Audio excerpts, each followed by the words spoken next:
For this week's Day in the Life, I'm here at Priority Waste to try my hand at being a garbage man. And for this week, I not only got to ride inside the truck, I got to ride on the outside, and as a bonus, I got to hang out with some pretty cool dudes. I started my day off bright and early, waking up at 4 and having to be at the yard by 6. But before we hit the road, we have to make sure everyone's caffeinated, full on donuts, and ready for the company-wide safety meeting. They do their pre-trips on their trucks, check their fluid levels, check their tires, check their DVIRs, make sure the nightly repairs were done before they head out. I had the honor of working with James Taylor, Priorities Waste's territory manager for Saginaw and Flint. He says in the meeting, they also discuss how to improve their routes, and once that's done, we were off.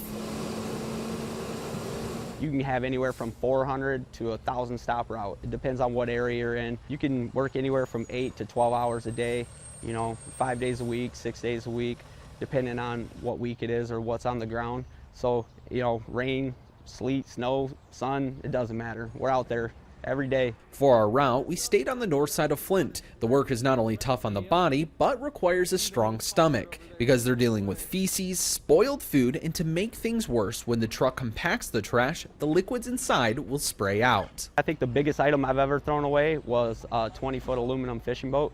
So that was pretty interesting. These things, they have so much PSI going through them that it'll crush just about anything, man, really. And then stinkiest, I'd have to say for me personally, the worst is when someone runs over a skunk or something and puts it in a bag and you don't know, and then you compact it, and the only way to get it out is to empty that truck, so you're stuck with it for hours. On our route, I also saw a lot of examples of things you probably shouldn't throw away, like lithium batteries, cooking grease, and more.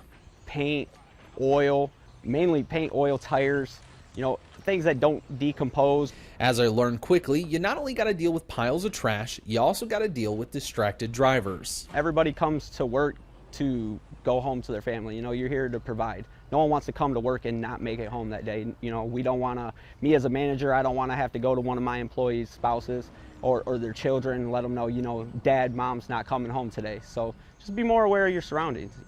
Think of it as how you would want someone to look around when say you're doing the job. After we hit our stops, it was time to head out to the dump. In just 6 hours of work, me and the crew were able to collect 14 tons of trash, or more than 30,000 pounds. Honestly, drivers have it the worst at the landfills because you got to back into a pile of trash, jump out in a pile of trash, walk through it, multiple times. So the dump's an experience, that's for sure. The work these men and women do are essential, and they're proud of it. And even though it was raining and we were around a bunch of trash, we shared plenty of laughs and met some great people.